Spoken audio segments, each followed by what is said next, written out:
Halo pemirsa, apa kabar Anda hari ini? Kembali berjumpa di Kawanua Info bersama saya Fenaliza. Berbagai informasi seputar kota Manado dan sekitarnya, hingga informasi mancanegara akan kami hadirkan untuk Anda. Kita ikuti informasi yang pertama. Pemirsa, Kejari Manado terima penyerahan tahap 2 perkara skimming yang terjadi pada nasabah Bank Sulut Go. Kejaksaan Negeri Manado menerima penyerahan tahap 2 perkara kasus skimming yang terjadi pada nasabah Bank Sulut Go beberapa waktu yang lalu.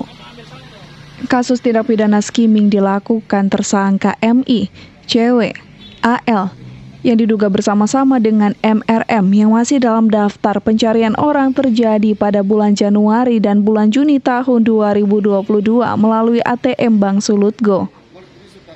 Total kerugian yang dialami oleh PT Bank Sulut Go sebesar Rp5.751.390.000. Tindak pidana informasi transaksi dan transaksi elektronik yang berkaitan dengan adanya peristiwa skimming yang dilakukan pada ATM atau rekening beberapa nasabah Bank Sulut Go, di mana penyerahan tahap 2 ini dilakukan oleh penyidik kepolisian daerah Sulawesi Utara terhadap Jaksa Penuntut Umum pada Kejaksaan Tinggi Sulawesi Utara. Kemudian selanjutnya diserahkan ke Jaksa Penuntut Umum Kejaksaan Negeri Manado untuk dilakukan penelitian tersangka dan barang bukti. Terhadap para tersangka disangkakan melanggar Pasal 46 ayat 1, Pasal 48 ayat 2, dan Pasal 51 ayat 1 Undang-Undang Nomor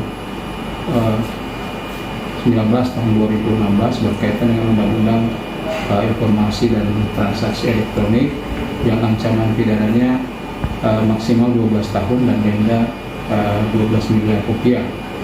Setelah dilakukan penerimaan tahap 2 dari penyidik kepolisian, Kepala Kejaksaan Negeri Manado menerbitkan surat perintah penunjukan Jaksa Penuntut Umum untuk menyelesaikan perkara dengan tim Jaksa Penuntut Umum yang berasal dari Jaksa Kejaksaan Tinggi Sulawesi Utara dan Jaksa Kejaksaan Negeri Manado, dan tetap melakukan penahanan rutan terhadap para tersangka selama 20 hari dan segera melimpahkan perkaranya untuk diperiksa dan diadili di Pengadilan Negeri Manado. Rizky Waran Kiran melaporkan untuk Kawanua TV.